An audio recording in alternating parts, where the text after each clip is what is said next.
ખાસ કરીને આજે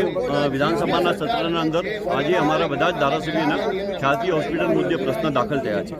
ખ્યાતિ હોસ્પિટલ એક મોટું કૌભાંડ છે, પરંતુ જે પ્રમાણે જે ખ્યાતિ હોસ્પિટલના લોકોને બચાવવામાં આવ્યા છે, જે પ્રમાણે એફઆઈઆરના અંદર મુખ્ય લોકોના નામ એમાંથી બાકાત કરવામાં આવ્યા છે અને જે પ્રમાણે જે લોકોના ઓપરેશન કરવાની જરૂર નહોતી તેવા લોકોના ઓપરેશન કર્યા છે, જેને કોઈ જગ્યાએ કે તમારે બ્લોકેજ છે, તમારે એન્જિયોગ્રાફી કરવી પડશે, તમારે બાયપાસ કરવું પડશે, એ પ્રમાણેના હૃદયના ઓપરેશન કર્યા છે। લોકો જ્યારે ત્યાં કહેતા હતા કે મને પગની તકલીફ છે, ત્યાં હૃદયના ઓપરેશન કરી નાખવામાં આવ્યા છે। ત્યારે સરકારને જાગૃત કરવા માટે, સરકારને આ મેસેજ પહોંચાડવા માટે કે જે પ્રમાણે ગુજરાતની 6.5 કરોડની પ્રજા છે એનો વિશ્વાસ આ સરકારે ઉઠી ગયો છે અને જે પ્રમાણે જે ગરીબ લોકોના મોત થયા છે, ગરીબ લોકોને જે પ્રમાણે ત્યાં કેમ્પ કરીને હોસ્પિટલમાં લઈ જવામાં આવ્યા અને જબરજસ્તી ઓપરેશન કરવામાં આવ્યા છે, તેના માટે આજે અમે વિધાનસભાના અંદર